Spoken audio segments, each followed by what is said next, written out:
What is up, my fellow Cobra Kai, Eagle Fang, and Miyagi-Do friends, and CHOZEN VADER karate friends? Class is now in session.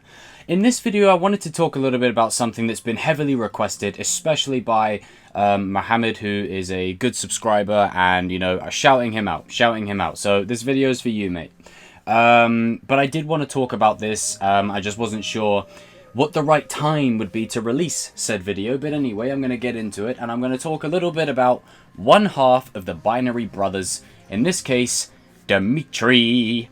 And I want to talk a little bit about his evolution through Season 1, 2, and 3, and where I think he can go in 4. Now, in Season 1, he's introduced as just stereotypical. Now, again, I know people have related him to Jar Jar Binks and all that kind of thing, but here's the truth. Demetri was us in school. Let's just be real. Most people, Demetri is who we were, or who we are, okay? You know, we're the guy that, you know, is always, you know, quipping and sarcastic and, you know, self-depreciating. And he turns into this badass. He becomes a leader, and he doesn't change anything about himself at all.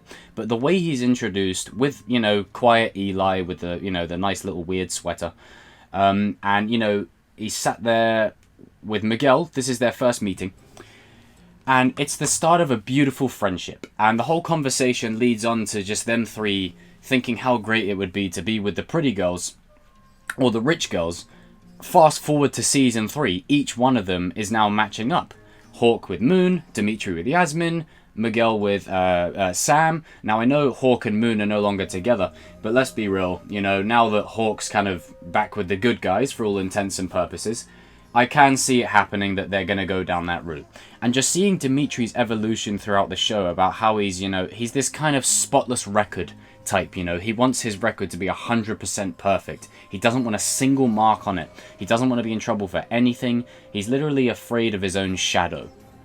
And when he joins the Cobra Kai dojo for the first class to try and join in, and, you know, Johnny just pretty much has him for breakfast, he is the epitome of everything that's wrong with the modern day. You know, it's like by calling the police and all that kind of stuff. And he's, you know, he does like a fun analogy about hookers and giving the money and all that kind of stuff.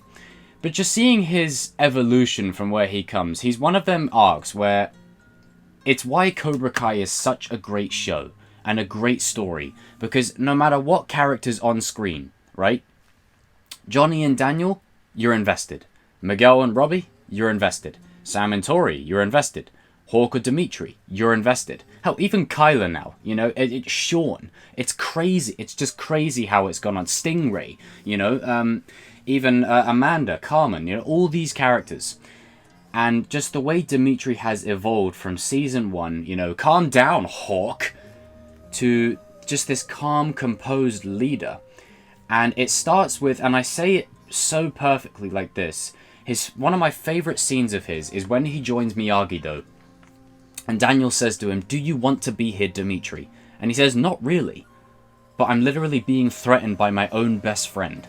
You know, and I don't think many people understand that the toll it's kind of taking on him.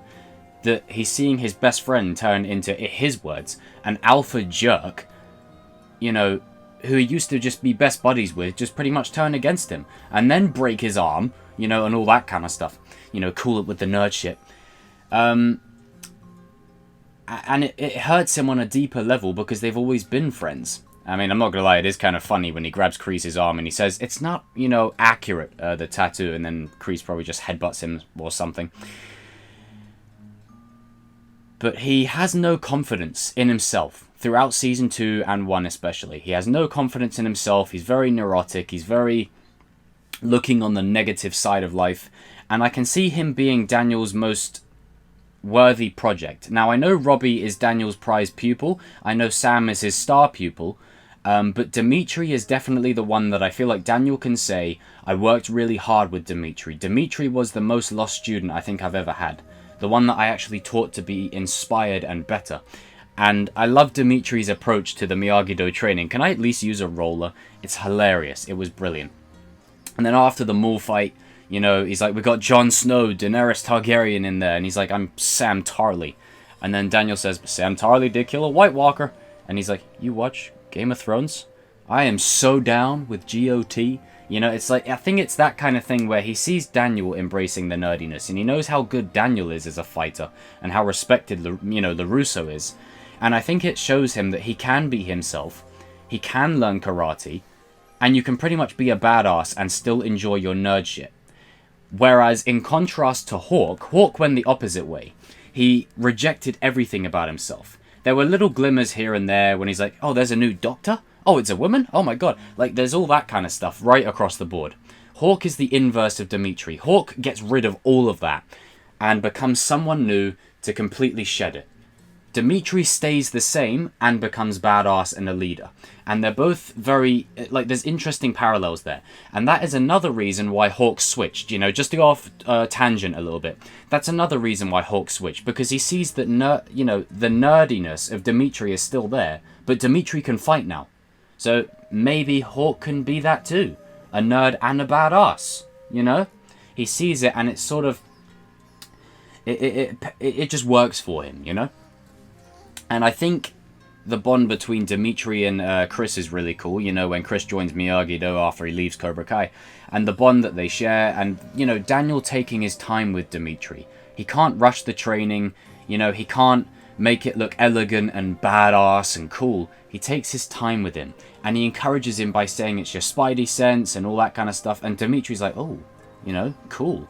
So if you think about it, Demetri's essentially kind of becoming what a superhero would be if they were in Cobra Kai. You know, someone like a Spider-Man or you know, just a Peter Parker type character. Making quips and jokes. And, you know, the happiness on his face when he finally punches Chris and he's like, whoa, I did it. And then he gets, you know, the music builds to the crescendo, gets booted in the gut, and then, you know, back to normal. I love that scene. But I think towards the end of Season 2, when he tries reaching out to Hawk, well, no, he doesn't reach out to Hawk. He reaches out to Eli. And he says, look, you know, you should let her just move on, you know, all that kind of stuff. And he's trying to reach out with his old best friend in hopes of regaining some of that friendship that they used to have. And then Hawk dumps the stuff all over his head. Now, I'm going to be interested to hear what you guys have to say down below. I know many people think that because Demetri, you know, started speaking on Hawk and saying that he used to wet the bed and all that. In my opinion, Hawk had that coming. Throughout the whole of Season 2, Hawk was just ragging on Demetri every chance he got. And he had that coming. He had that coming. Now, as far as Demetri kicking him into the trophy case, I will say it is a lucky kick because it caught Hawk off, you know, it caught Hawk off guard. And if these two were to really duke it out, Hawk's obviously going to come out with the win. But I think that really done a lot for Hawk's ego. It really bruised it. And it done a lot for Demetri's confidence. And that's all he needed, was confidence. And in Season 3, he bags Yasmin. He does it. He does it just by being himself. And credit to Yasmin, you know, she goes on her arc as well. I might do a video on her.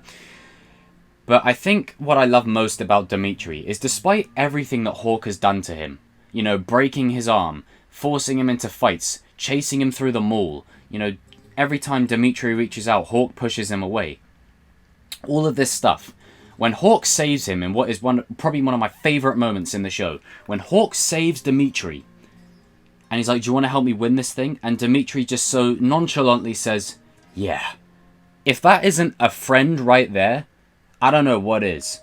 He's the relief on his face, the happiness. He's so happy that his best friend is back and the Binary Brothers are back. I gotta say, I know a lot of people that got choked up at that because it's two friends who are back on the same page and both of them have gone on such a journey together that they've come to this sort of consensus now. They're working together. You've got two badasses who went on their own journey, finally united. And just seeing Hawk save him and apologize was all the things that was all Demetri needed to forgive him. Now obviously Season 4 will address a lot of what Hawk has done. I got a video for that. But when Demetri's flat out, like, can we just appreciate Demetri flat out saying to Tori's face, he won't have to, he's got friends watching it for him when she threatens Hawk. If that ain't character development, I don't know what is. He's come so far from the timid kid who'd sit in the corner to squaring up to, you know, we all know what Tori's like, squaring up to her and saying he won't have to, he's got friends watching it for him. And then the final shot of them at the end of Season 3 in Miyagi-Do together, it just brings warm feelings to my heart. It's just the power of friendship right there. Now, as far as where Season 3 can go, Season 4 can go, shall I say, there's obviously more that Demetri's gone on in the last 3 seasons, so I will cover that more in future videos, but as far as where he's going in Season 4, I think Demetri's going to evolve. I think he's going to get better, and if I had to say who his opponent's going to be at the All Valley, I think it's going to be Kyler.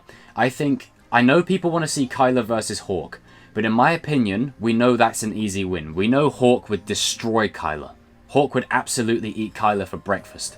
So I feel like Kyler is a very good opponent for Demetri. We can really see how good Demetri is against one of the, the ones that, Hawk could beat up easily, or Miguel's beaten up even when he just came back off of injury. So I do feel like he would be a great opponent for Demetri. Now picture this, guys. Picture this. It's the All Valley. Demetri eliminates Kyler, and the song "You're the Best Around" starts playing at that exact moment. I want "You're the Best Around" to play as soon as Demetri beats Kyler. I think that would be perfect for him. And just seeing how Demetri has stayed himself while becoming a badass, I think ultimately did tie into Hawk redeeming himself, quote unquote, because he saw that Demetri stayed the same. He's still a nerd, but he's cooler. And he got the girl. He got the girl. Unlike Hawk, who got the girl, screwed it up, became a douchebag, and then, the rest is history.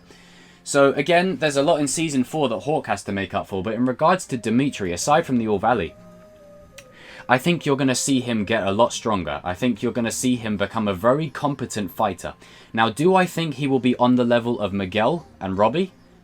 No. Do I think he'll be on the level of maybe Sam, Tori, and Hawk? No, I think he's just underneath. Just underneath that. He's just underneath that bracket. I'd say he is on par with people like Kyler, and Kyler will be a good opponent for him to go against. And, you got to think about it. Kyler was doing wrestling beforehand, and he now has Cobra Kai training, and he is quite brutal in his fights. He'll do whatever he has to do. And I can see Kyler getting the short end of the stick in the All Valley. Maybe Kreese or Silver say to him, look, go and break his arm or something, break his leg or something. And then they'll use Kyler as an expendable soldier. But Kyler is an asset to Cobra Kai. Might do a video on that. Really love Kyler being Cobra Kai. That's badass. But yeah, I really love Demetri's evolution. I did a video on pretty much his Neville Longbottom moment where he's like, hey, pussies, this is what those arseholes at Cobra Kai want. And he goes into a speech, and he unites the dojos with Sam and Miguel, and just seeing how far he's come. That's one of the great things about this show, that I don't know how they do it. Every character has development. Every character grows. Some more than others, some are better than others, but he grows a lot, quite significantly, especially when you take into account he's not a primary character, and I'd say he's a secondary character for sure. And just seeing how far he's come. Now, I think he'll beat Kyler, and here's the scene I want to happen. I want Robbie to eliminate him. I want him and Robbie to go against each other in the All Valley. So after Kyler's been eliminated, he faces Robbie, and then Demetri says, what is this, like your Darth Vader phase? Because remember, Robbie saved Demetri's ass in the mall fight. He even stood up for Demetri. So maybe a scene between Demetri and Robbie where Demetri's like, hey, what's wrong with you? Remember when you saved my ass? Remember that time that you saved me? Remember that time you stood up for me? What the hell happened to you? And then he'll say, well, what happened? Well, none of you lot were there for me, kind of thing. And it can work. And then Robbie will eliminate Demetri, and that will be the first part of Robbie's quote-unquote redemption, is Demetri, because of their Miyagi-Do history. But in terms of Demetri, I'm just excited to see where he's going to go. He's gone from strength to strength. And in Season 1, I didn't really think he was going to join any dojo. I thought he was just going to be the kind of character that just stayed around as the comic relief, quipping and, throwing one-liners. But ever since he joined Miyagi, like when he joined Miyagi-Do, I was hyped. I was like, yes, let's go. And now he's with Hawk and Miguel. Like, he's only going to get better. And he's with his friends. This is why Hawk is not a spy. I hope this theory dies. I don't know where this came from. Hawk, Demetri, and Miguel. That's the original trio of friends, right there. That's the original trio. So, again, Can't wait to see where Demetri goes. He's gone from strength to strength. Guys and girls, leave your comments down below on your favourite Demetri moments, where you think his character arc is going to go from here, and what you think the future holds for him, and the journey that he's going to go on, and all these little nuances that are created in all of his scenes. I love it. I think Demetri's one of the underrated characters of the show. But yeah, I'll see you guys down in the comments section, and remember, you keep for your collection. Demetri and Eli, binary brothers.